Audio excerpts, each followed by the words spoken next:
Саламатсыңар, урматтуу депутаттар. Кворум бар. Комитеттин жыйынын баштасак болот. Күн тартибинде бүгүн 8 маселе экен. 9 маселе экен, ар кандай маселелерди ошкондо. Күн тартиби боюнча алымча беримчелер жокпу? Жок болсо, анда бүгүнкү күн тартибин колго коем, добуш берип коюңуздар. Ким? Бардыгы макул, каршы жок. Анда биринчи маселеге өтө беребиз. Биринчи маселе 2022 жылдын 24 мартында Москва шаарында кол коюлган, 2014 жылдын 29 майындагы Евразия экономикалык биримдиги жөнүндө келишимге Евразия экономикалык комиссиясынын жана Евразия экономикалык бирлигинин сотунун Россия Федерациясынын жарандары болуп саналган кызмат адамдары жана кызматкерлеринин пенсиясын камсыздоо бөлүгүндө өзгөртүүлөрдү киргизүү тууралуу протоколду ратификациялоо жөнүндө Кыргыз Республикасынын мыйзамы министрлер кабинети караштуу социалдык фонддун төрагасынын орун басары Жуматаева Гүлнура Муратовна, сөз сизге берилет. Бияка чыгыңыз.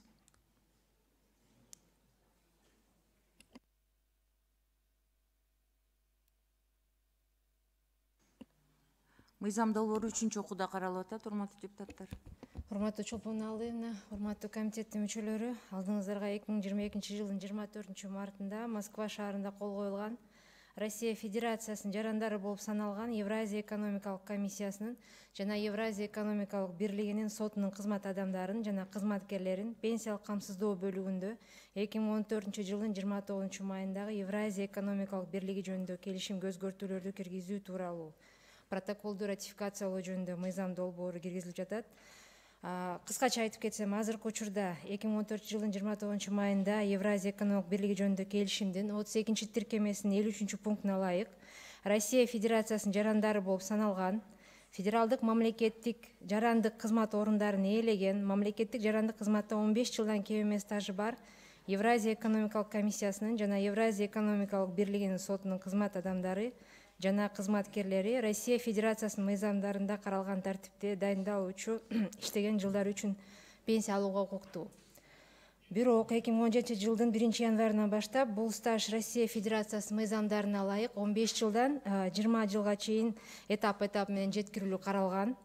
Бул протокол менен мамлекеттик кызматындагы камсыздандыруу стажын узартуу тууралуу өзгөртүүлөр эске албастан иштеген жылдар үчүн пенсия алуу укугу белгиленет. Башкача айтканда, аталган категорияда адамдарга иштеген жылдар үчүн пенсия 2016 жылдын 31 декабрына карата Россия Федерациясынын мыйзамдарынын ченемдерине ылайык чектелиши керек. Мындан тышкары, комиссияда жана бирликтин сотунда кызмат ордун ээлөөгө талап кылган 12 айдан 3 жылга чейин көбөйүлүп атат. Талап жалпысынан айта кетсек, бул протокол Кыргыз Республикасынын жарандарын пенсия менен камсыз кылууга таасирин тийгизбейт. Ал Россия Федерациясынын жарандары болуп саналган мамлекеттик кызматчылардын пенсиялык укуктарын гана жөнгө салып келет. Кыскача маалымат, сурооңуздар болсо жооп берейин. Урматтуу депутаттар, суроолор барбы? Суроолор жок. Мыйзам долбоору 3-чү окууда каралып атат. Анда эмесе мыйзам долбоору 3-чү окууга жактырылсын жана Кыргыз Республикасынын Жогорку Кеңешине 3-чү окууга кабыл алууга сунушталсын. Добушка коем, добуш бериңиздер. Рахмат. Күн тартибиндеги экинчи маселе 2022 жылдын 19 апрелинде Москва шаарында кол коюлган, 2015 жылдын 8 майында кол коюлган, 2014 жылдын 29 майында Евразиялык экономикалык бирлиги жөнүндө келишимге Кыргыз Республикасынын кошулуусуна байланыштуу 2014 жылдын 29 майындагы Евразия экономикалык бирлиги жөнүндө келишимдин Евразия экономикалык бирлигинин укугуна кирген айрым эл аралык келишимдер жана Евразия экономикалык бирлигинин органдарынын актыларынын Кыргыз Республикасы тарабынан колдонушу боюнча шарттар жана өткөл жоболор тууралуу протоколду өзгөртүүлөр киргизүү жөнүндө протоколдун ратификациялоо тууралуу Кыргыз Республикасынын мыйзам долбоору демилгечи министрлер кабинети экономика жана коммерция министринин орун басары Сейитов Чоро Сейитовичте. Рахмат. Үчүнчү окууда каралып атат мыйзам. Саламатсыздарбы, урматтуу Чолпон Алыевна, саламатсыздарбы, урматтуу депутаттар. Сиздин карооңуздарга сунушталган мыйзам долбоорунун максаты жана милдети 2015 жылдын 8 майында кол коюлган 2014 жылдын 29 майындагы Евразия экономикалык бирлиги жөнүндө келишимге Кыргыз Республикасынын кошулуусуна байланыштуу 2014 жылдын 29 майындагы Евразия экономикалык бирлиги жөнүндө келишимдин, Евразия экономикалык бирлигинин укугуна кирген айрым эл аралык келишимдердин жана Евразия экономикалык бирлигинин органдарынын актыларынын Кыргыз Республикасы тарабынан колдонулушу боюнча шарттар жана өткөл жоболор тууралуу протокол күчүнө кириши үчүн зарыл болгон мамлекеттик ички жол жоболорду аткаруу болуп саналат. Өткөндө айтып кеткендей, биз азыр 72 санын 96 санына оңдоп атабыз, себеби бир нече эмелер болуп, ошого байланыштуу протоколго ошондой өзгөртүүлөрдү киргизип атабыз. Кыскача маалымат ушундай, эгерде суроолор бар болсо, жооп бергенге даярбыз. Рахмат, урматтуу депутаттар, суроолор барбы? Жок, суроолор жок болсо, комитеттин корутундусу өзүңүздүн колдооңузда бар. Кыргыз Республикасынын мыйзам долбоору 3-окууга жактырылсын жана Кыргыз Республикасынын Жогорку Кеңешинде 3-окууга сунушталсын. Добушка коем, добуш бериңиздер. Бардыгы макул, каршы жок. Рахмат. Рахмат. Үчүнчү маселе 2021 жылдын 15 октябрында кол коюлган көзү карандысыз мамлекеттердин шериктештерине катышкан мамлекеттердин кылмыш жолу менен алынган кирешелерди легалдаштыруу, адалдоо, терроризмди каржылоо жана массалык кыргын салуучу курал таратууну каржылоо жана каршы аракеттер жөнүндө келишим ратификациялоо тууралуу Кыргыз Республикасынын мыйзам долбоору, демилгечи министрлер кабинети, баяндамачы Татиков Руслан Сатылгановичтин ордуна Календаров Улукбек Ибраимович. Сөз сизде.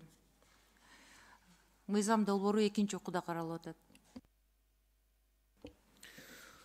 Урматтуу депутаттар, урматтуу Чолпон Алыевна, аталган мыйзам долбоору бул 2021 жылдын 15 октябрында кол коюлган көз карандысыз мамлекеттер шериктешигине катышкан мамлекеттердин кылмыш жолу менен алынган кирешелерди легалдаштырууга, адалдоого, терроризмди каржылоого жана массалык кыргын салуучу куралды таратууну каржылоого каршы аракеттенүү жөнүндө келишим. Бул келишим долбоору кирешелерди адалдоого жана терроризмди каржылоого каршы аракеттенүүнүн базасын өркүндөтүү максатында шериктештикке мүчө мамлекеттердин финансылык чалгындоо бөлүмдөрүнүн структураларынын жетекчилеринин кеңеши тарабынан демилделенген. Сунушталган өзгөртүүлөр акчаны адалдоого каршы финансылык чара иштеп чыгуу тобунун учурдагы сунуштамаларын эске алуу менен терминологиялык аныктамаларды актуалдаштырууга багытталган. Баса белгилеп айта турган болсок, бенефициардык менчик ээси, тоңдуруу, финансылык чалгындоо бөлүмү, массалык кыргын салуучу куралдарды жайылтууну каржылоо сыяктуу түшүнүктөр камтылган. Кирешелерди адалдоодо жана терроризмди каржылоого каршы күрөшүүнүн эл аралык негиздерин өнүктүрүүгө байланыштуу өзгөртүүлөр киргизилди. Келишимдин колдонулуш массалык кыргын салуучу куралды таркатууну каржылоого каршы аракеттенүү боюнча системасы кеңейтилди.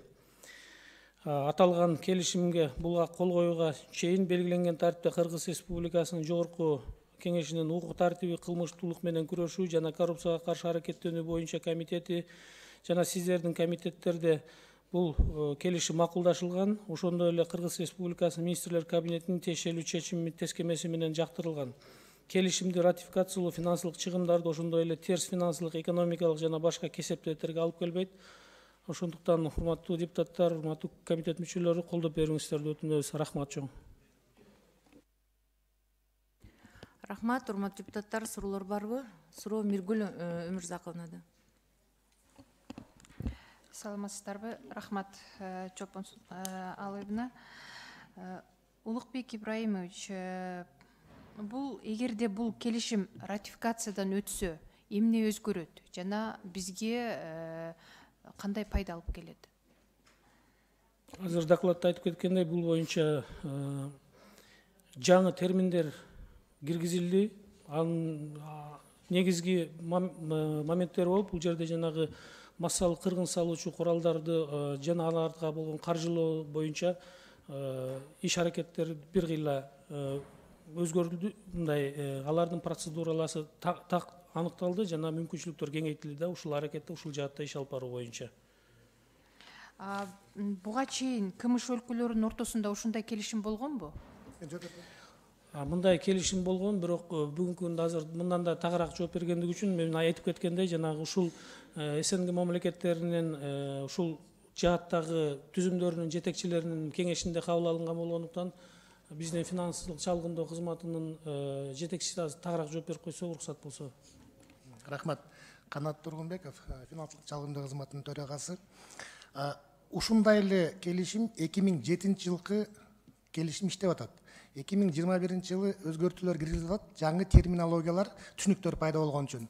Ошон үчүн азыр иштеп аткан эле нерселерди биз баягы де фактону де юрага өткөрүп атабыз.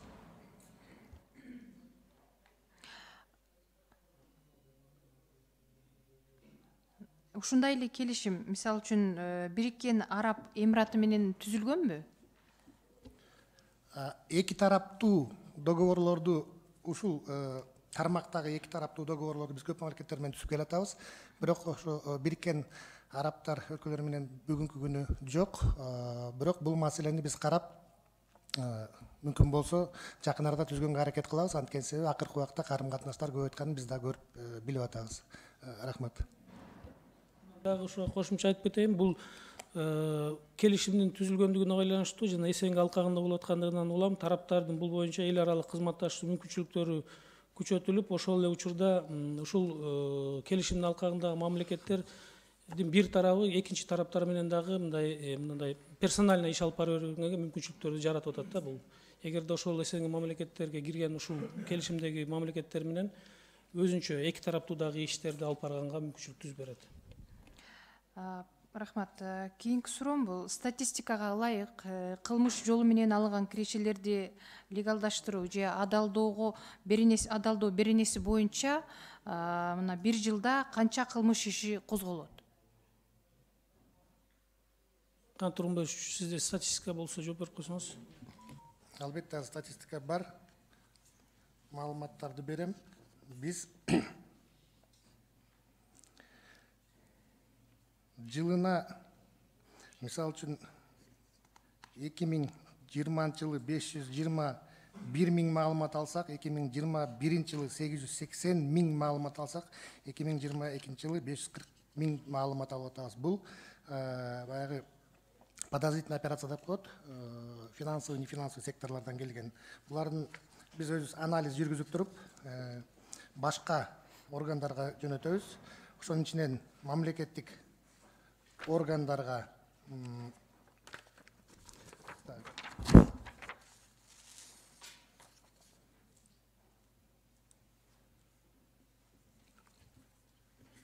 жүз 11 маалымат жөнөтүлгөн. Алардын ичинен Улуттук коопсуздук комитетке 68 маалымат, 59 органы, правоохранительный органы, прокуратуры 10.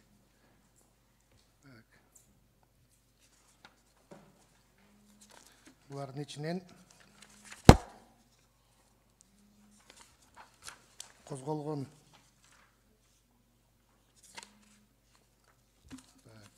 Жалпы козголгон кылмыш иши боюнча эле айтып коюңуз. Жалпы саны боюнча. Биз баягы козголгон иштин артынан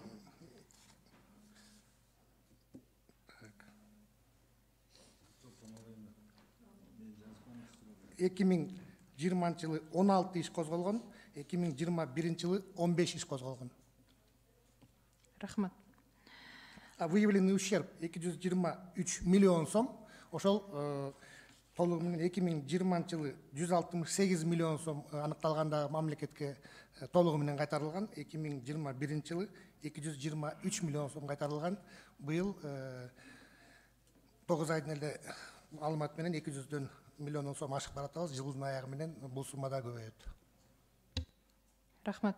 Кийинки суроом. Эгерде ушул келишимдин катышуучулары болгон мамлекеттин жарандары Кыргыз Республикасынын аймагында шектелип кармалса, акча каражаттары же башка мал мүлктөрү кимдин эсебине конфискация болот? Кимдин жараны гана болбосун, биздин мамлекеттин ичинде кылмыш кылса, ошол аныкталса, биздин мамлекеттин эсебине кетет, конфискация болсо. Биздин аймакта кармалса. Албетте. Рахмат чоң. Рахмат. Кийинки сөз Шайлообек Карыбековичте.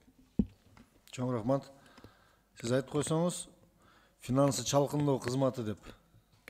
Укук милдеттериңизди толук түшүндүрүп коюңузчу, толук. Эмне иш кыласыздар? Кыска.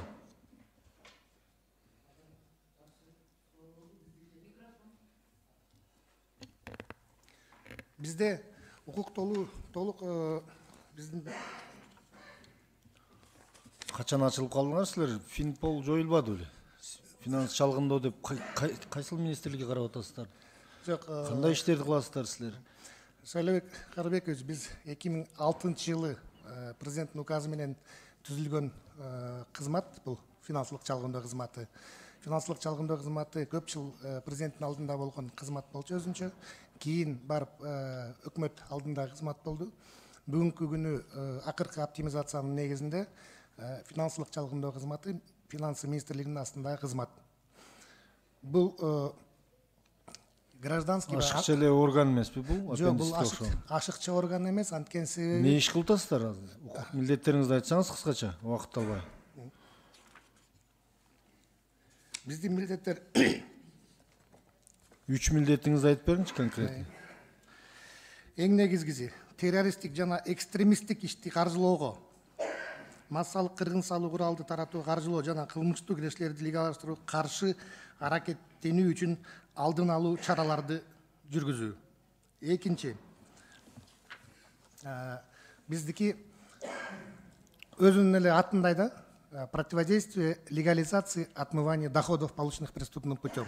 Биз финансылык органдардан маалымат алабыз, сообщение о подозрительных операциях деп коет, СПО. Ошону анализ жүргүзөбүз. Ошол жерде терроризмдик каржылоо признактары барбы, Түшүнүктүү, силер жокпу? Сирияга барып иштешиңер керек экен да. Жок, жерде иштеп атабыз, ошо Сириядагылар. Штатыңарда канча адам иштейсиздер? Штатта болгону 38 кызматкер. 38 кызматтар. Канча бюджет бөлүнөт силерге? 26 миллион сом жылына болгону. Биз бир 300 миллион тегерегин таза киреше жылдап келебиз. Мынау Баткенден өткөндө мешоктоп табып алган долларларды силер кармадыңарбы? Жок, Шайлообек Карыбекович, биз Силер мынау пирамидалар менен да күрөшөсүңөрбү? Мына үй салабыз деп качып кеткендер, бүт азыр шаарыбызда адамдарды алдап кеткендерди силер күрөшөсүңөрбү? Финансылык чалгындоо деп атасыздар. Түшүнбөй калдым силер. жок, бизде биздин иш чарабыз мындай да, кыскача айтканда, жанагы сообщение о подозрительных операциях банктардан алып, ошону анализ жүргүзүп, ошол жерде эгерде легализация болсо же терроризмге каршы бир финансированиянын признактары болсо, ошону укук коргоо органдарына беребиз. Бир, ошол основной биздин гана признакта. Бирок жана сиз туура айттыңыз, Шайлообек Карыбекович. Азыркы пирамидалар менен биз өз ыктыярыбыз менен уже бир жылдын артында алкагында күрөшүүнү толугу менен баштадык. Күрөшүү деп дагы мындай кавычка менен айтайын, анткени себеби биз негизи Күрөшүп жеңип бүтөйүн дедиңерби? Мына Ихсан дегенди кармап бүттүңүздөрбү? Элдер ыйлап атат го. Мындай да, Шайлообек Карыбекович, биз күрөшүү дегенде биз баягы кылмышкерлердин артынан чуркап иштебейбиз. Биз анализ кылып, ошону укук коргоо органдарына беребиз. Анан алдын алуу иштерде, ошон үчүн могу пирамидаларды дагы биз өзүнчө признаки подозрительности деп ушуну разработка кылып, Анализ кылып, эми түшүндүм. Пирамида болуп бириңер анализ кылып бергиле, кийинкиңер кармагыла, анан жазалагыла, ошентип мамлекеттик бюджетти жок кылып эле ашыкча структураларды ачып атасыңар да. Өздөрү анализ кылса деле болот да, укук коргоо органдары. Ошо бул 17 жыл болду, анан анализ кыла албайт, анткени себеби мына мурун 2 жыл, 1 жыл барып пирамида бир 10-15 миң киши жабыр тартып, анан иш чара башталчу да. Биз азыр алдын ала көрүп уже Түшүнүктүү, рахмат. Жакшы деп атыпсыңар, рахмат. Рахмат. Суроолор барбы? Урматтуу депутаттар, суроолор жок. Анда эмесе комитеттин корутундусу баардыгыңыздардын колуңуздарда бар. Мыйзам долбоору экинчи окууга жактырылсын жана Кыргыз Республикасынын Жогорку Кеңешине экинчи окууга кабыл алууга сунушталсын. Добушка коем, добуш бериңиздер. Рахмат. Мыйзам долбоору экинчи окууда. Как?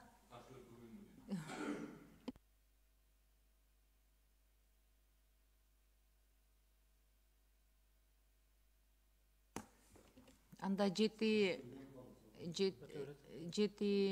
за Чыңгыз Азаматовичтин добушу Нилуфар Экужанында, бир каршы Эрулан өттү. Кийинки маселе күн тартибиндеги урматтуу депутаттар, 2021 жылдын 8 апрелинде Бишкек шаарында кол коюлган Кыргыз Республикасынын өкмөтү менен Венгрия өкмөтүнүн ортосундагы жүргүнчүлөрдү жана жүктөрдү эл аралык автомобилдик ташуулар жөнүндө макулдашууну ратификациялоо тууралуу Кыргыз Республикасынын мыйзам долбоору демилгечи Министрлер комитети транспорт жана коммуникациялар министринин орун басары Досалиев Акуналы Атамурдаевичте. Сөз сизде.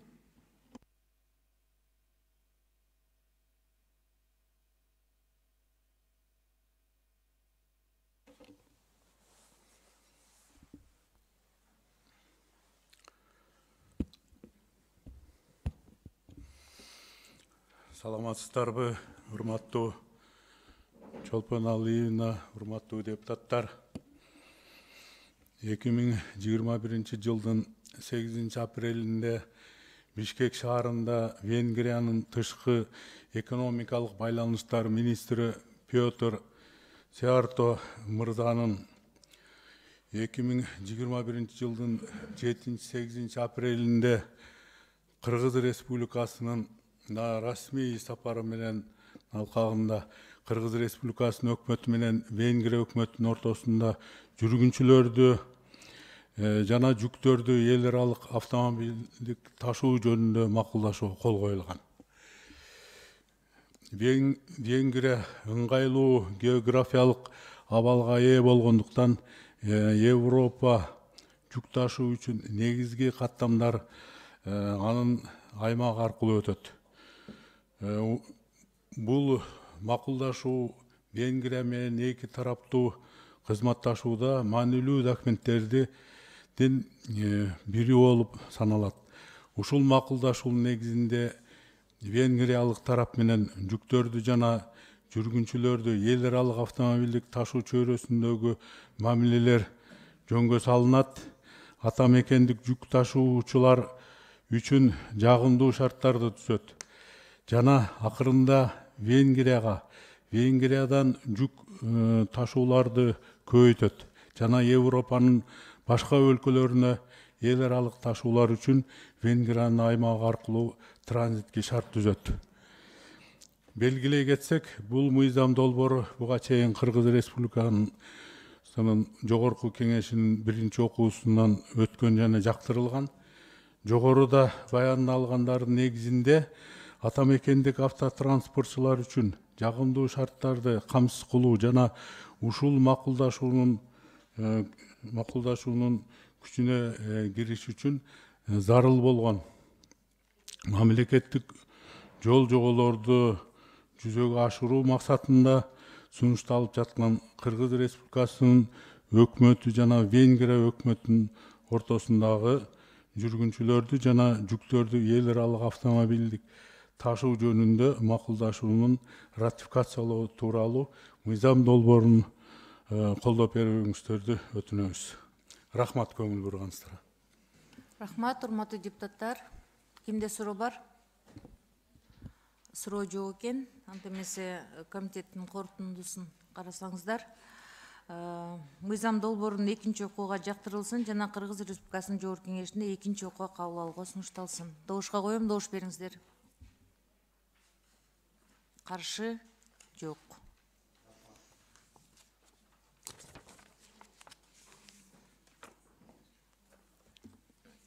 Кийинки маселе күн тартибиндеги согуштун куралдуу күчтөрүнүн ардагерлери жана ооруктагы эмгекчилер жөнүндө Кыргыз Республикасынын мыйзамына өзгөртүү киргизүү тууралуу Кыргыз Республикасынын мыйзам долбоору демилгечи министрлер кабинети Бул жерде докладчы алмашты окшойт, Кыргыз Республикасынын Коргоо министринин биринчи орун басары Карасартов Алмазбек Огановичте сөз. Саламатсыздарбы, урматтуу Чолпон Алыевна, урматтуу депутаттар, Коргоо министринин биринчи орун басары Алмазбек Карасартов. Мыйзам долбоору 1993 жылдын 22 январында көз карандысыз мамлекеттер сериктештигинин мамлекет башчыларынын кеңешинин Тажик Республикасы менен Афганистандын мамлекеттик чек арасынын тилкесиндеги кырдаалды турукташтыруу боюнча чаралар жөнүндө чечими боюнча тапшырма аткарган Кыргыз Республикасынын аскер кызматчыларынын социалдык кепилдиктерине байланышкан маселелерди жөнгө салуу максатында иштелип чыккан. 1993 жылы Кыргыз Республикасынын куралдуу күчтөрүнүн өзүнчө аткычтар батальону Тажик Афган мамлекетинин чек арасынын бир бөлүгүн кайтарууга алган. 1993 жылдан 1999 жылдары Тажик Афган чек арасында Кыргызстандын 4000ден ашык аскер кызматчылары аскердик кызмат өтөгөн. Мурдакы СССРдын мыйзамдары менен интернационалисттик жоокерлер үчүн бекитилген жеңилдиктер Кыргыз Республикасынын өкмөтүнүн 1992 жылдын 9 декабрындагы 603 номерлүү токтому менен Тажик Афган чек арасынын коргоо боюнча интернационалдык милдеттерди аткарган Кыргыз Республикасынын куралдуу күчтөрүнүн бөлүктөрүнүн өздүк курамына жайылтылган болчу. Кийин 1996 жылы согуштун куралдуу күчтөрүнүн ардагерлердин жана ооруктагы эмгекчилер жөнүндө мыйзамы кабыл алынды. Анда жеңилдиктерди ыйгаруучу адамдардын категориясына өзгөрүүлөр киргизилип, бирок жогоруда аталган аскер кызматчылар бул мыйзамга кирбей калган. Бул учурда биздин аскер кызматкерлер тапшырманы аткарууну улантылган. Кыргыз Республикасынын өкмөтүнүн чечимдери жогоруда аталган мыйзамга ылайык келтирүү максатында Кыргыз Республикасынын өкмөтүнүн 2006 жылдын 16 майындагы 357 токтом кабыл алынып, бул токтом менен 603 токтом күчүн жоготкон. Азыркы учурда Кыргыз Республикасынын Коргоо министрлигинин каттоосунда Тажик Афган чек арасына кайтарууга катышкан 2401 адам турат. Мындан сырткары Тажик Афган мамлекеттик чек арасына кайтарууга катышкан 1000ге жакын аскер кызматкерлери күч жана укук органдарында кызмат өтөшөт.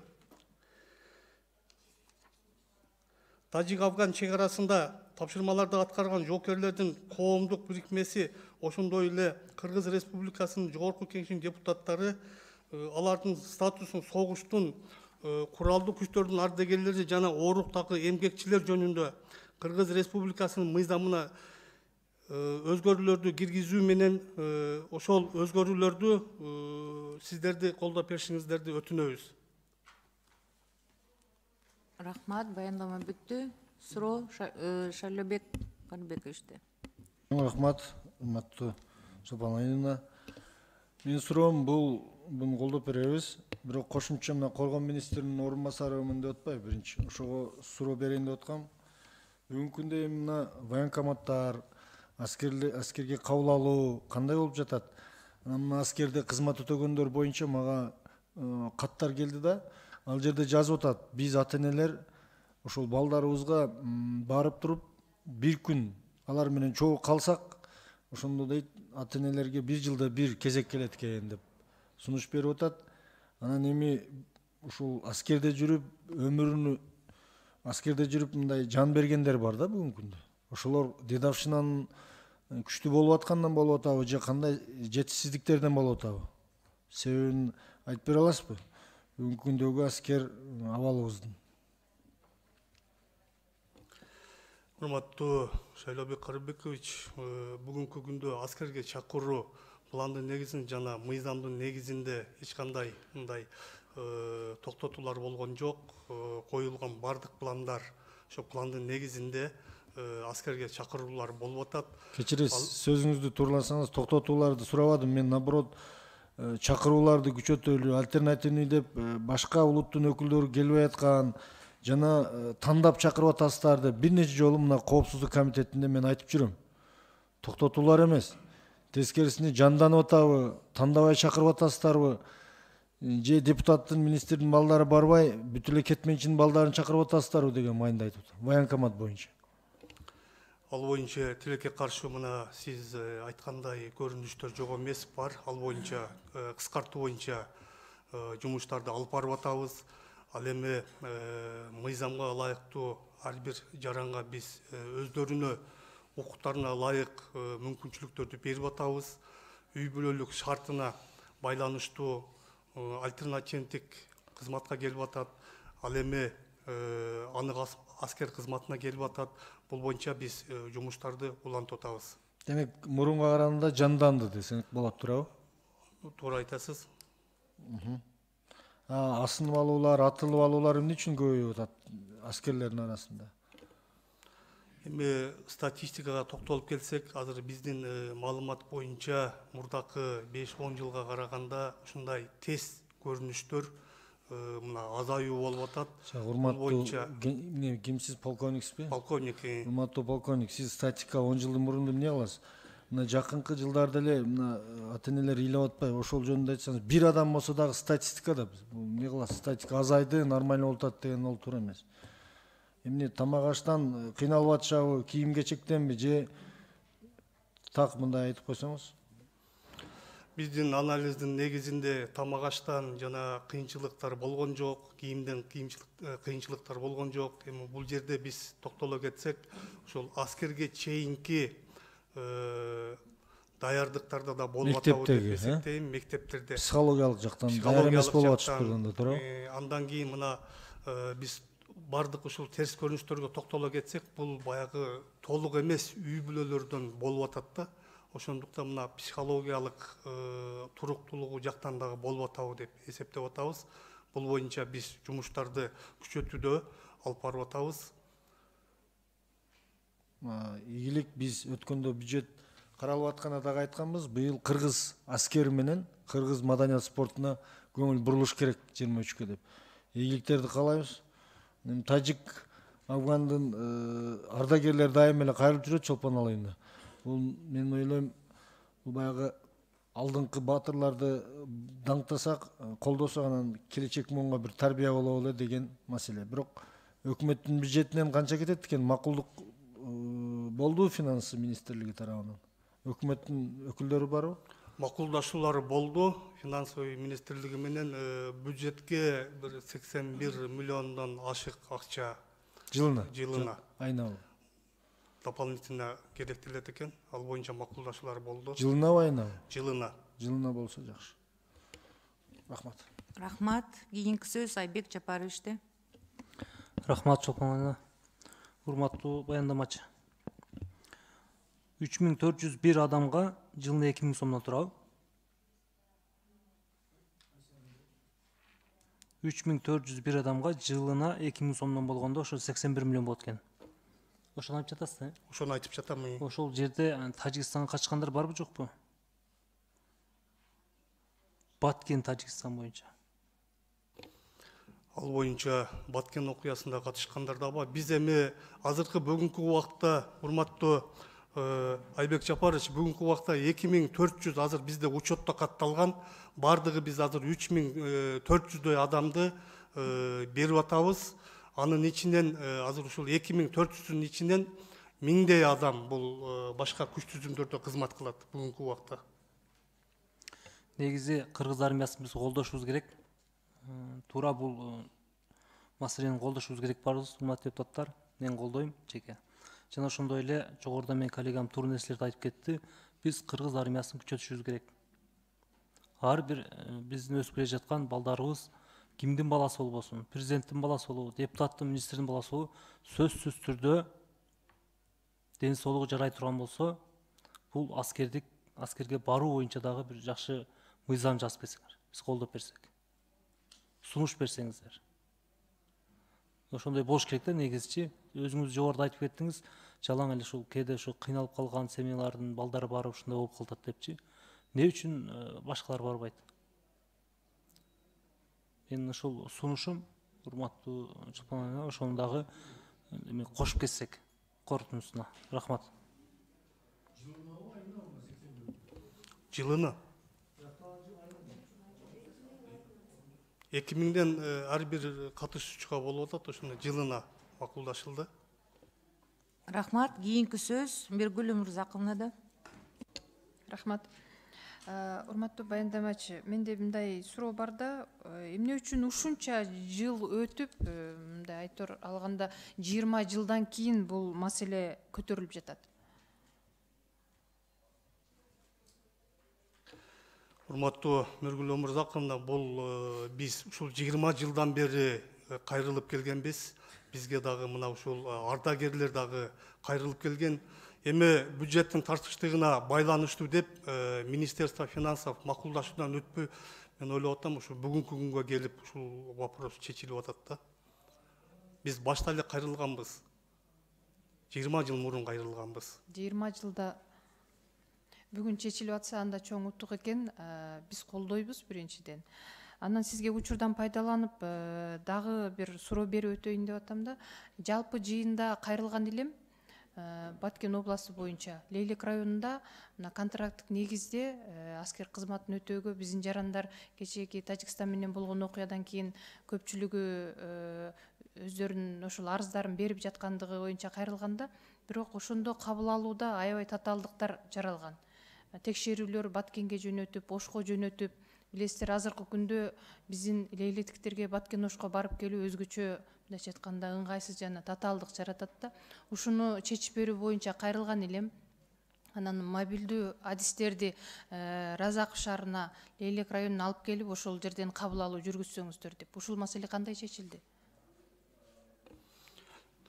Миргүл Өмүрзаковна, сиздин сурооңуз аскер кызматына кабыл алуудагы аскер кызматкерлер боюнча болобу, тактап алсам? Контракттык негизде. Контрактниктер боюнча. Эми бүгүнкү күндө контрактниктерди кабыл алуу боюнча эч кандай маселе жок. Бардыгы эле ошол кайрылуу болгон жарандардын бардыгын эле военкомат аркылуу чакырылып, ошол тиешелүү аскер бөлүктөргө жеткирилүү уюштурулууда. Жок, ошол кабыл алууда кыйынчылык болуп атат. Адистерге сиздер Баткенге, Ошко жөнөтүп атпайсыздарбы? Лейлектиктердичи.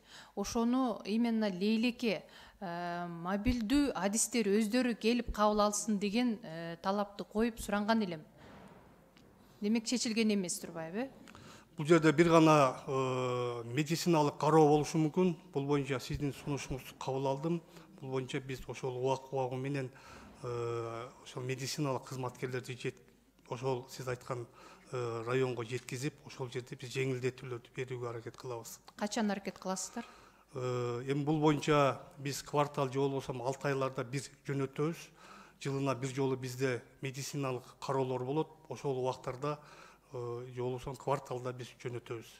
Эми биздин мисалы үчүн жаман айтпай жакшы жок дейт. Кошунабыз мындайча айтканда эшикти каккылап турган учурда 6 ай 1 ай деген өзгөчө узун убакытта. Ошондуктан сиздер кыска убакытта азыркы күндө кабыл алуу болуп атат да, туурабы? Туура. Кабыл алуу болуп аткандан кийин кыска убакытта чечишиңиздер керек. Эмне үчүн 6 айлап 1 жылдап? Бул сиздин сунушуңуз боюнча дагы бизде нормативный правовой актыларга өзгөртүү киргизүүгө сунуштарды беребиз. Кабыл алуу боюнча. Бериңиздер жана кыска убакытта ушу чечип бериңиздер. Рахмат. Рахмат. Суроолор бүттү. Анда эмесе комитеттин чечимине көңүл бурсаңыздар. Мыйзам долбоору жактырылсын жана Кыргыз Республикасынын Жогорку Кеңешинде экинчи окууга кабыл алууга сунушталсын. Урматтуу депутаттар, добушка коем, добуш бериңиздер. Добушка коем. Каршы жок. Анда экинчи окууга жөнөтүлдү. Сизге рахмат, отура берсеңиз болот. Күн тартибиндеки 6-чы маселе. 2022 жылдын 1 апрелинде Ош шаарында кол коюлган Кыргыз Республикасынын Министрлер Кабинети менен Өзбекстан Республикасынын өкмөтүнүн ортосундагы Өзбекстан Республикасы тарабынан Бабур атындагы Ош мамлекеттик академиялык өзбек музыкалык драма театрынын имаратын реконструкциялоо жана жабдуу боюнча иш жүргүзүү жөнүндө макулдашууну ратификациялоо тууралуу Кыргыз Республикасынын мыйзам долбоору демилгечи министрлер кабинети маданият, маалымат, спорт жана жаштар саясаты боюнча министрликтин биринчи орун басары же орун басарыбы Надырбеков Союзбек Надырбекович. Сиз ордуңузда эле отуруп айта бериңиз. Кичине бут ооруп атыптыр, урматтуу депутаттар. Отуруп баяндама кылсаңыз болот.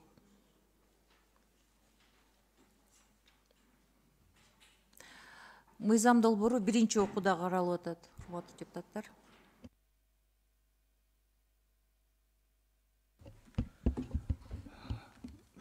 Саламатсыздар, урматтуу Чолпон Алыевна, урматтуу депутаттар, кесиптештер. Бабур атындагы Ош мамлекеттик академиялык музыкалык драма театры Борбордук Азиядагы эң байыркы театрларынын бири болуп эсептелинет. Бабур театры 1918 жылы элдик комиссарлар кеңешинин чечимине ылайык профессионалдык ишмердүүлүгүн баштаган. 34 жылы театрдын коллективи Ленинград, Москва, Ташкент шаарларында гастролдорго катышып, театрлардын репертуарларын Фархат менен Ширин, Лейла, Маржун жана башка өзбек пьесалары менен эң башталышында түзгөн. Уруксат берсеңиздер, башында кыскача бир бул театр боюнча тарыхына токтоло кетип туруп, учурун айтып берсек, 34 жылы театр Москвадагы гастролдорго катышкан. Өзбек СССРинин Борбордук агартуу комитетинин председателі Юлдаш Ахунбабаевнанын чакыруусу боюнча 34 жылы театрдын коллективи Ташкентке алдыңкы пактачылардын митингисинин катышуучуларына арналган чоң концертке катышып келишкен. Уркуя той алдындагы машакат, сүйүү, жаз жана шайтан спектакльдер үчүн 78 жылы СССР элдеринин театралдык искусствосунун жана драматургиясынын бүткүл союздук 2 фестивалынын жыйынтыгы боюнча театр СССРдин Маданият министрлигинин, СССР жазуучулар союзунун жана СССР Маданият кызматкерлеринин профсоюзунун Борбордук комитетинин ардак грамотасы менен сыйланган. 70-80 жылдары театр СССРдин театралдык зоок мекемелеринин бүткүл союздук кароо сынагында 3 жолу 2 жана 3 орундарды ээлеп СССРдин Маданият министрлигинин Өзбек жана Кыргыз СССР жогорку советтеринин ардак грамоталары менен сыйланган. 90 жылы театрдын 60 жылдык марекеси белгиленген. Кыргызстандын жогорку жетекчилигинин жана Өзбекстан Республикасынын маданият жана искусство ишмерлеринин катышуусунда чоң салтанаттар өткөрүлдү. 92 жылы Ош Өзбек театры Бабур атындагы Ош Өзбек музыкалуу драма театры болуп өзгөрүлгөн.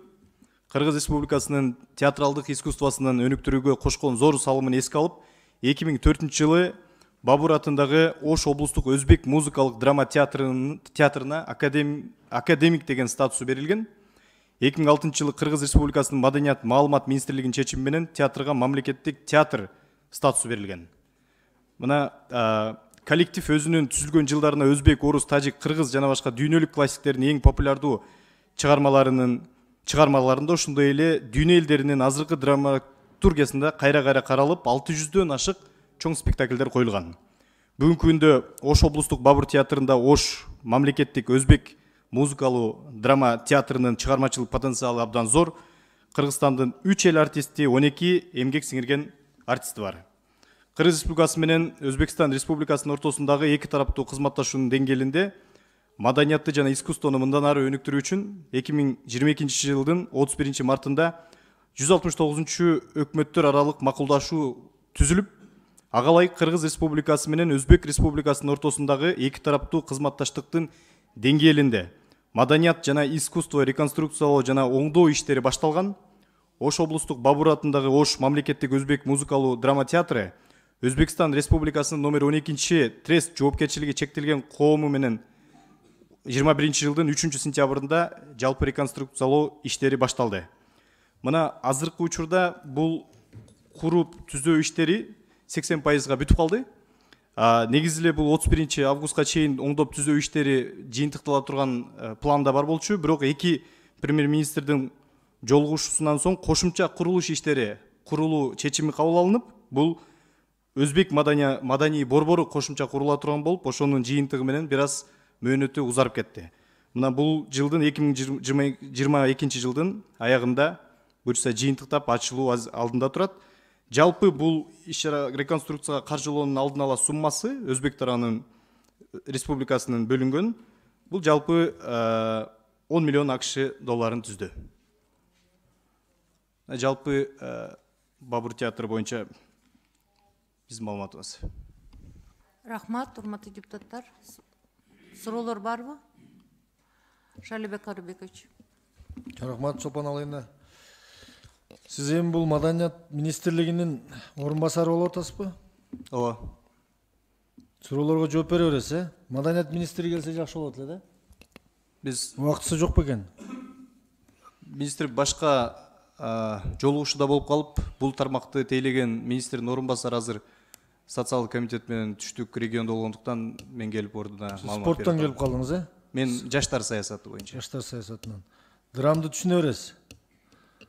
10 миллион акча Өзбекстан тараптан бөлүндү, 10 миллион доллар. Ооба. Азыр сиздерге дагы ушул Бабур театр боюнча мен маалыматым бар. Ал жерде директор болуп Гор кеңештин депутаты иштеп жүргөн. Өткөндө мен атыма да кат келди. 4 штат кошуу боюнча. Ал жерде мисалы гимнастика же болбосо сууга сүзүү деп ачып туруп группаларды, бирок алардын үйрөтүүчүлөрүн кошпой койгон да.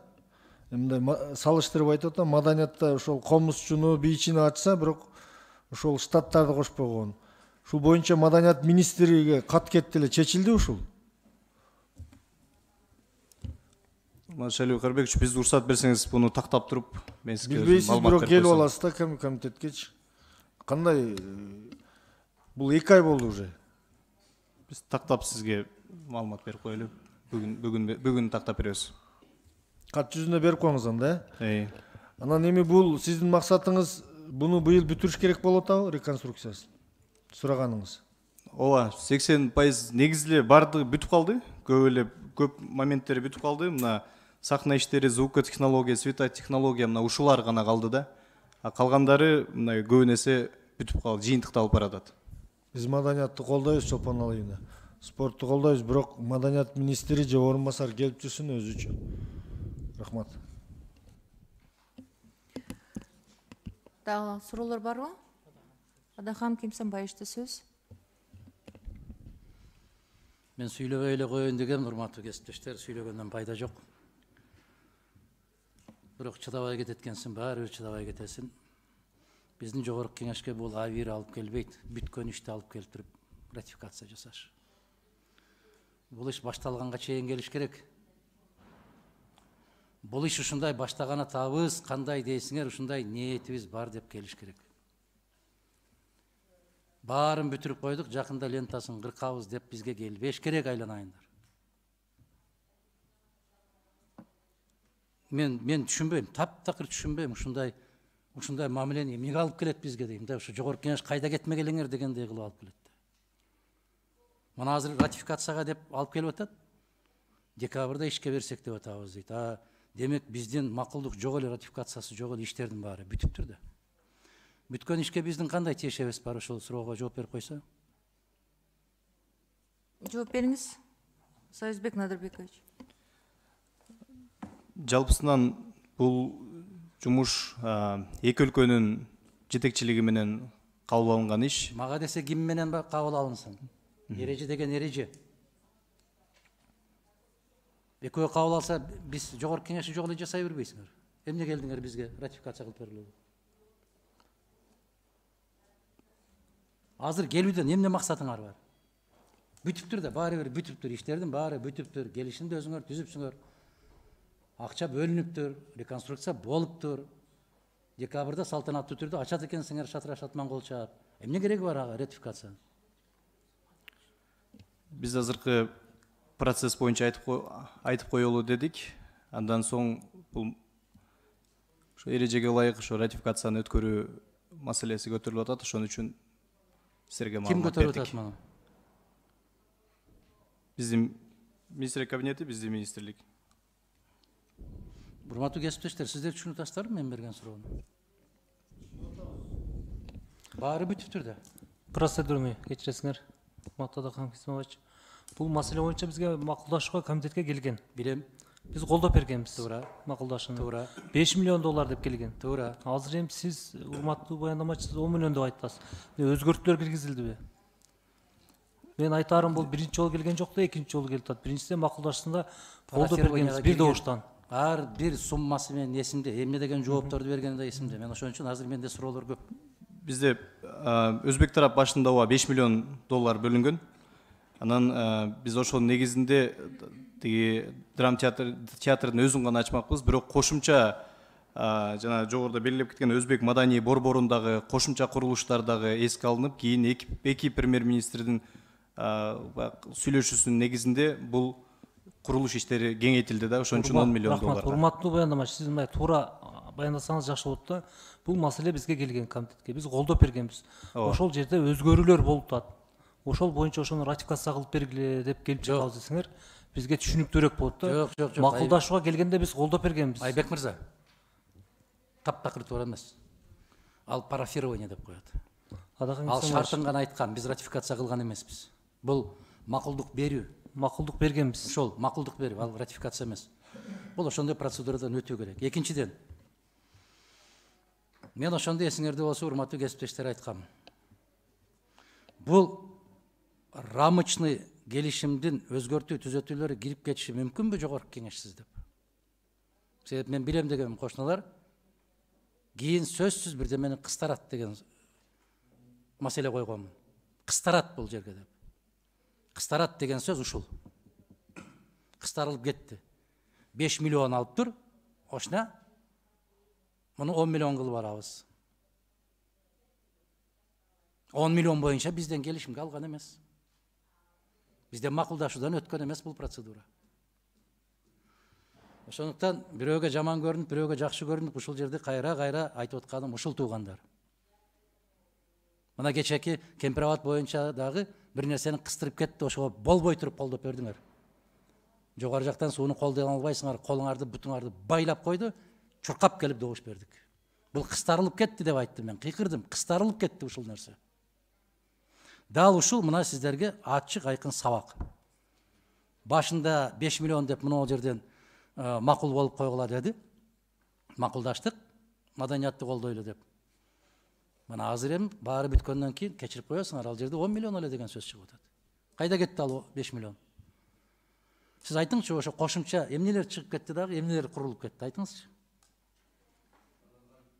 Алихан Кимсанбаевич, уруксат берсеңиз, мен бунун баарын тең тактап сизге кат жүзүндө мен такталгандан кийин келишиңер керек бул жерге. Тактаганын кажети жок мага. Мен такталып, мен ошол жерге такылдап жооп берем деген киши келиш керек ушул жерге. Сиз билбейсиз, анан билбегенден кийин мен сизди эч капа кылгым келбейт, жигиттер, туура түшүнгүлө. Бирок силер айтышыңар керек, айтканга эркиңер жетиш керек. Урматтуу министр мырза, мен спортту тейлейм. Мен театрга жумушум жок. Мен балетти түшүнбөйм, мен симфонияны түшүнбөйм. Мен күрөштү түшүнөм, мен штанганы түшүнөм, мен жеңил атлетиканы түшүнөм. Ошол жака жиберишиңер. Жиберсе эле келе бересиңер, туугандар. Балдар андай болбойт да. Анан келип алып, могу жерде айткан эле кишини жаман көрө бересиңер. Айткан кишини душман көрө бересиңер. Жакшы эмес мына. Өтө жакшы эмес. Мен кийинки суроолорду бергим келип атты эле. Мына репертуарга кандай таасири тиет мунун? Туугандар, репертуарга кандай таасири тиет, билесиңерби ушуну? Ким аныктайт репертуарды? Союз мырза. Репертуарды көркөм кеңеш аныктайт. Кайсы жерде жазылган ошол?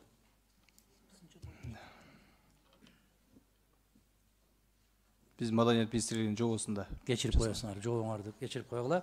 Мана биздин Бишкекте кыргыз улуттук театрларга элчилер каражат бөлөт дагы. Алтай театрын коюшат, Иран театрын коюшат, Кытай театрын коюшат, Тажик театрын коюшат. Эмнеге? Себеп алар каржылайт. Айтайын деген сөздөр көп, түшүнүп атасыңар. Баарыңар мен эмнени айтайын деп айтпай атам, баарын түшүнүп турасыңар.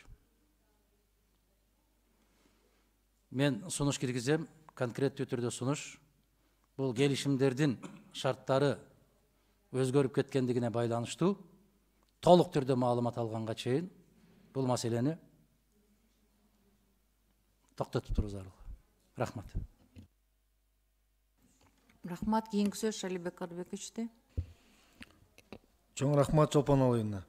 Урматтуу Саяз мырза, сиз чынында жаштарды жакшы, жаштар саясатын жакшы алып кетип атасыз. Иш-чараларды уюштуруп атасыз. Бирок мына маданиятты алып келгениңиз туура эмес болуп калыптыр. Мен дагы Адахам Кимсанбаевичке кошулам. Муну аркага кайтарып, министр өзү келсин. Ошо 5 миллион доллар каяктан кошулуп кетти, биз өзүнө суроо берели. Анан ол маданият министрине дагы башка маданият боюнча суроолорубуз бар. Ошону менен кошо даярданып келсин. Анан Адахам Кимсанбаевич, сизди биз душман көрбөйбүз, сизди сыйлайбыз. Сиз эң тажрыйбалуу депутатсыз, легендардуу парламентте жүргөнсүз. Сизди баардык эле депутаттарды өзүңүзгө ала бермең, биз жакшы сыйлайбыз. Кемпировод боюнча кандай нени кыстарып кетти биз билбеппиз. Биз эки мамлекеттин достугу, коопсуздугу үчүн колдоп бердик. Рахмат. Рахмат. Урматтуу депутаттар, дагы суроолор барбы? Айбек Жапаровичте сөз. Баяндамачыда. Баяндамачы сизге суроом да. Эгерде биз аз карабай койсок, кайтарып койсок, сиздер аз 5 миллион доллар алдыңар да туурабы? Же 10 миллион алып койдуңарбы же? Бизде курулуш иштери акча бөлүнүп, курулуш иштери азыркы учурда активдүү жүрүп жатат. 10 миллион доллардын бардыгы Бөлүнгөн деп. ратификация болбой туруп кандай бөлдүңөр? Биз уруксат берсеңиз, ошону тактап туруп биз айтып коелучу. Негизи ратификация болгондон кийин бөлүнүш керек да. Менин билишим боюнча бизге ошол билгенден макулдашууга 5 миллион доллар деп келинген. Негизи бул иш-чара жакшы. Мисалы Ош шаарына курултат, ошо Ош шаардык округтан шайланып келгем. Ал керек чындыгында. Да кошумча корпустар курултат. Негизи керек. Бирок биз мыйзамдын рамкасынан чыкпашыбыз керек да. Биринчи ратификация болгондон кийин анан баштасаңар болмок. Толук маалымат. Мен дагы жогорку айтылган коллегаларыма кошулам. Рахмат. Рахмат.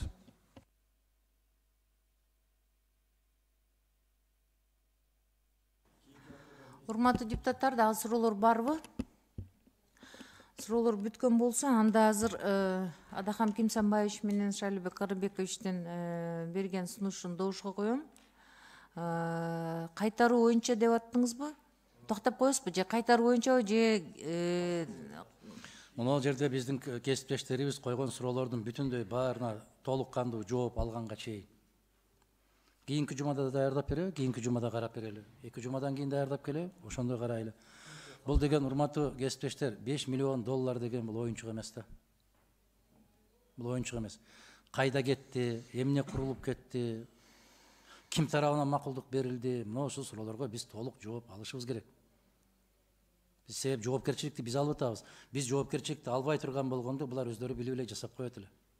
Ошон үчүн толук кандуу жоопторду алганга чейин деп эле коелу. Качан даяр болсо, ошондо келишсин, маселе жок.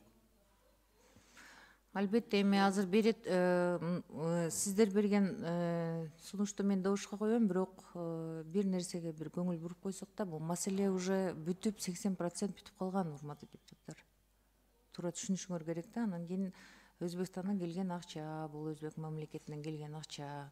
Анан кийин эми азыр кайтарып койгон менен эмки жумада деле ушул эле сөздөр менен кайра келишет. Эмнени оңдоп келишет да? Ошону ойлонуп туруп анан бир добуш берсеңиздер. Анда эмесе азыр Адахам Кимсанбаевич менен Шайлебек Карбековичтин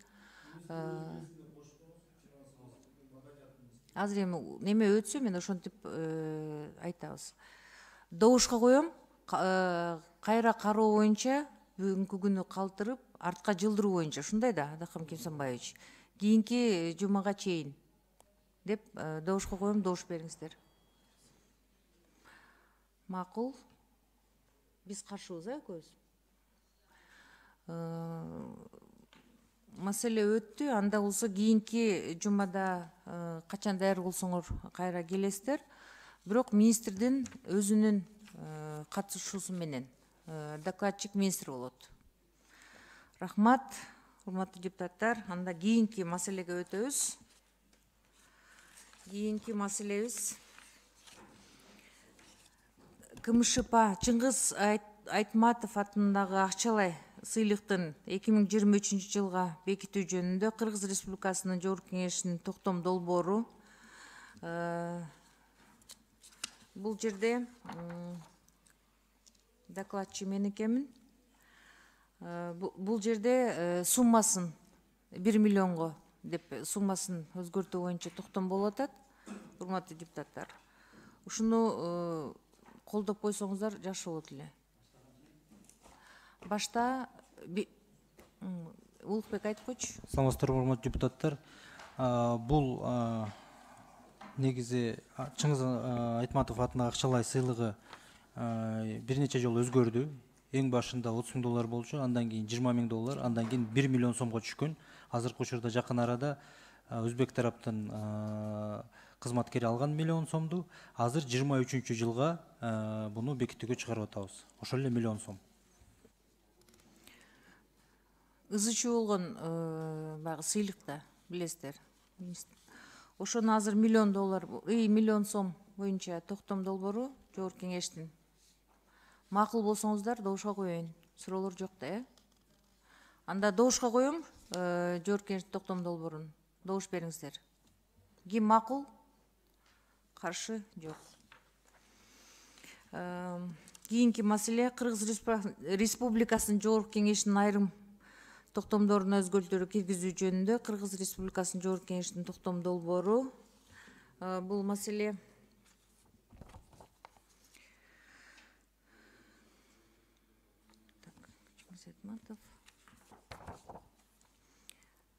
Бул маселе боюнча Ата журт Кыргызстан парламенттик фракциясынын лидери Бакыт Сыдыковдун башка ишке өткөндүгүнө байланыштуу комитеттен чыгуу боюнча. Улук.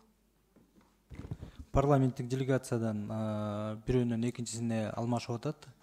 Ошол себепке байланыштуу каты бар. Каттар баары тең сиздерге таратылган. Ошонун негизинде токтом долбоору сиздердин сунушуңуздарга таратылды. Эч кимде эме жок да, каршылык жок да бул боюнча.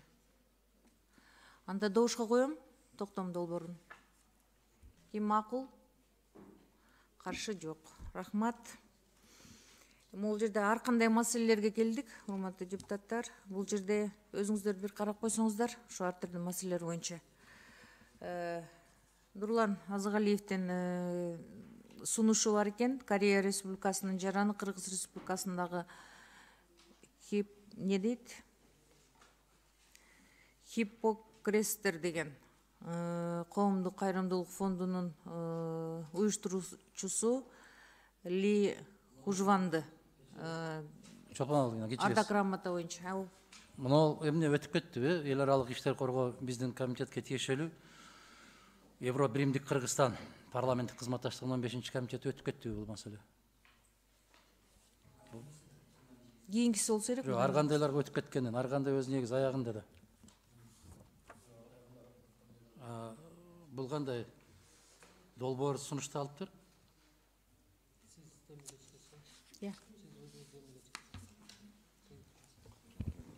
Өттү го бул азыр. Жок, бул Бакыт Сыдыков боюнча да. Өттү. Бакыт Сыдыковду алмаштырып атат. Жок, Бакыт Сыдыков эмес. Бул Евро биримдик Кыргызстан парламенттик кызматташтыгынын 15-чи комитетинин ишине катышуу үчүн Кыргыз Республикасынын Брюссель шаарына жиберүү жөнүндө маселе турат. Будан кийин карайбыз азыр. Ар кандайдан кийин.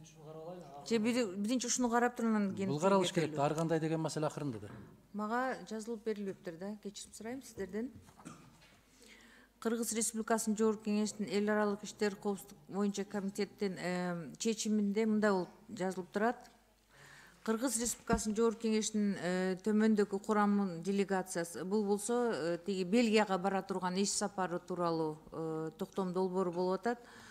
Улурова, Ынтымак парламенттик фракциясынын Абиров, Мекенчил депутаттык топ Алиев, Ишеним фракциясы Култаева Ата журт Кыргызстан парламенттик фракциясы Молдобекова, Альянс Мураталиев, Ишеним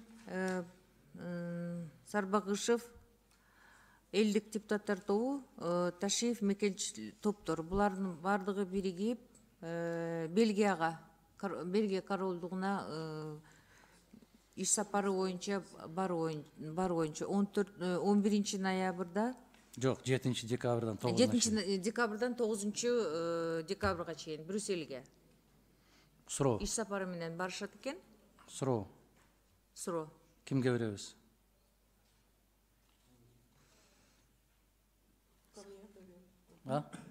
Вам? Сиз мындай ошо топту түзүп атканда кандай принциптер болду дейм да? Мына мекенчилден 2 депутат, ишенимден 2 депутат, бүтүн Кыргызстандан бирөө да жок. Бул кандай принцип менен силер түзөсүңөр бул комиссия курамды? Здесь принципа не было, я не составляла состав делегации. Это в самом начале, как сами депутаты записывались. А бизден эч ким жок бекен ошондо бүтүнөн? Силерден эч ким жок.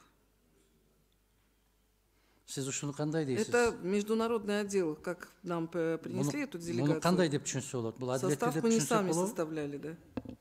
Муну адилеттүү деп түшүнсөк болобу? Кечиресиңер, бул мындай болушу мүмкүн да. Группа дружбада барлар гана кириши мүмкүн. Биз ар бир Сиз Улукбек жооп берип койсоңуз. Депутаттар, мен азыр эмеге Улукбекке берейинчи сөздү.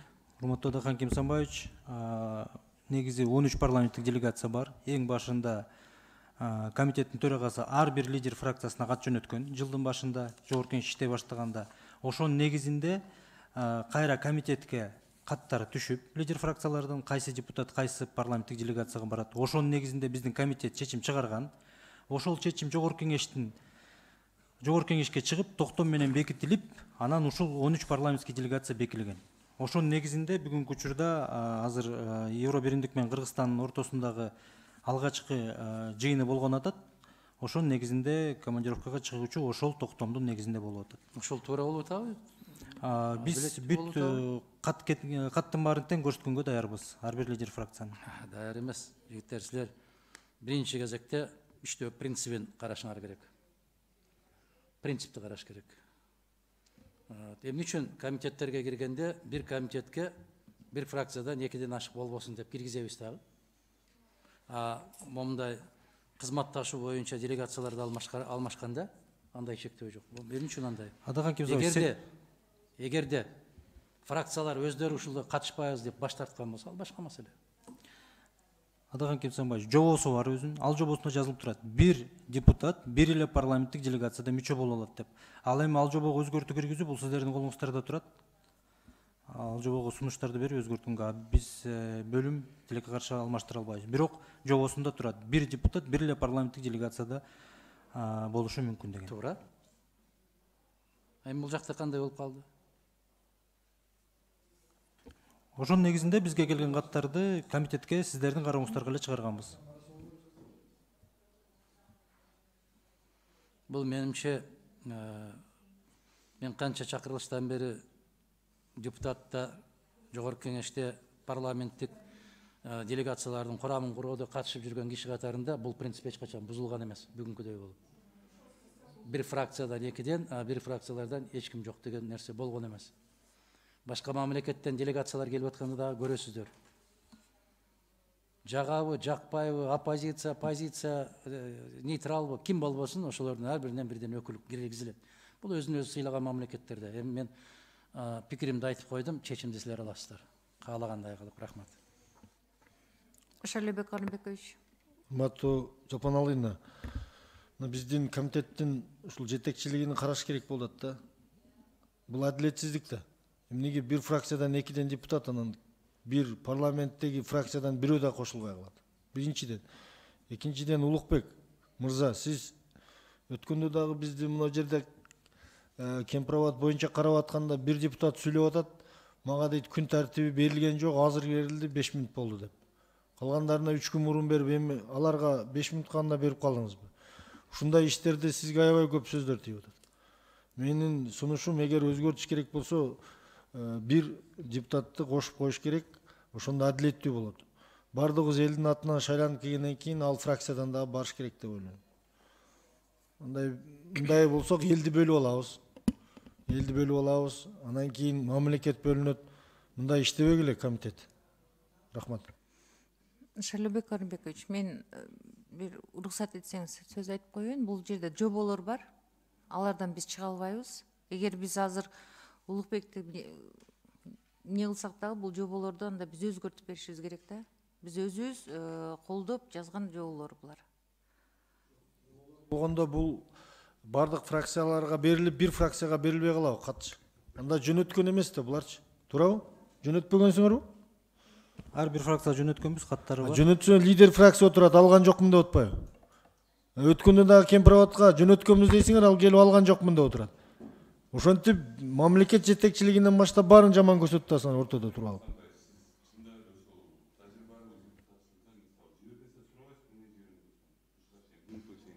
Айдан кайсы жактан кандай кат келип атканын мен кайдан билем? Анан кийин азыр туруп тура айтып атпайсыз. Кат берген эмескен билет экенсиз, мисалычы. Мен азыр көрүп атпаймынбы бул кагазды. Ошол жака делегацияларды, мисалы ошол ким көрдү ошол жака?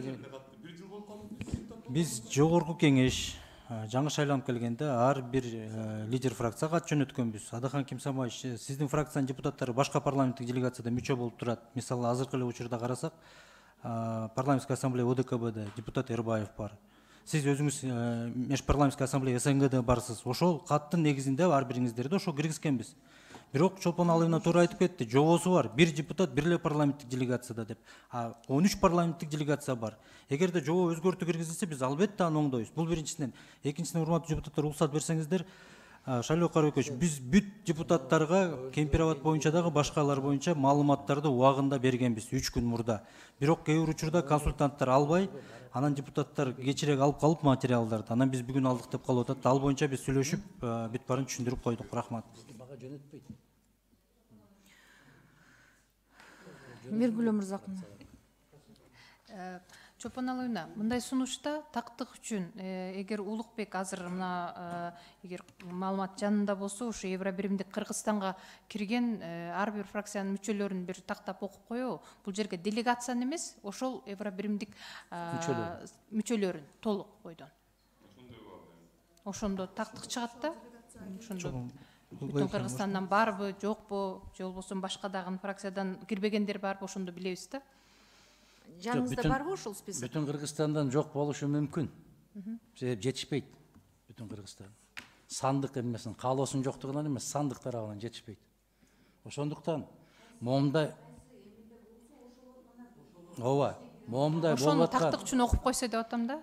Моундай болуп аткан учурда, биз айтып аткандай кылып, баарыбыз бир жогорку кеңеш болгондон кийин ушундай кылып жиберсек болобу деп курамын түзсөк болобу деген сунуш коюп атам мен.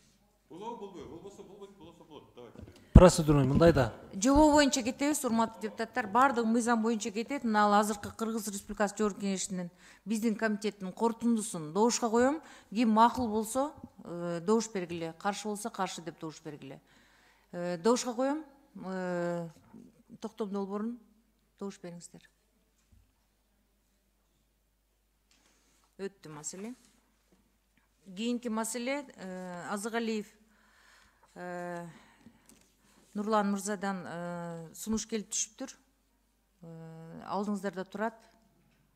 Ардак грамотасы боюнча Жогорку Кеңештин. Ким макул? Бир пикир айтса болобу? Айтыңыз. Урматтуу кесиптештер, мына ушул Жогорку Кеңештин да бир ардак грамотасын биз соңку кездерде ар бир комитеттин жыйынына киргизе турган болуп калдык да. Башта ушул 5 жылдын ичинде 2 же 3 эле киши сыйланчу. Жогорку Кеңештин ардак грамотасы менен 2 эле 3 депутат 5 жылдын ичинде. Биз 1 жылдын ичинде канча кишилерге берип жиберип атабыз да. Мына ушуга бир аз аяр мамиле кылсак да, себеби бул Жогорку Кеңештин ардак грамотасынын кадыр баркы жөнүндө сөз кетип атат. Анан бул чет өлкөлүк кишилерди деле сыйлай берсек, башта биринчи президенттик мөөнөттүн мезгилинде ушундай болуп калды эле. 2 тонна буудай алып келсе деле медаль тагы берген да. Бул пикирим дагы бир жолу айтам, урматтуу кесиптештер. Мен ушул Жогорку Кеңештин ардак грамотасын бир кагазга айландырып албайлы деген гана чочулоо. Анан коллегабыз киргизип атып дей турган болсо, мен эртең 5-өөн киргизип коюшум мүмкүн. Бүрсү күнү дагы бир кесиптешибиз бир 4-өөн киргизиши мүмкүн. Ушуну менен ардак грамотасы жок кыргыз калбайт да бу жерде. Сунуш. Ушундайларды токтотолучу мен сунушум. ушул эми жукубанды мен билбесем ким экенин. Добушка коем да, бул эми уже сунуштамасы бул жерге келип комитеттин күн тартибинде турат.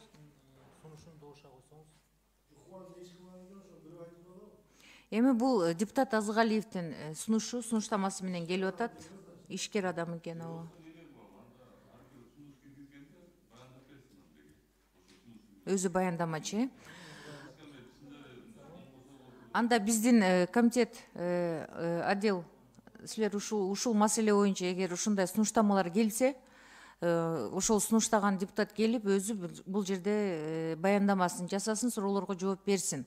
Бирок мына бүгүнкү күндөгү Азыгалиевдин сунуштамасын добушка коем, добуш бериңиздер. Ким макул?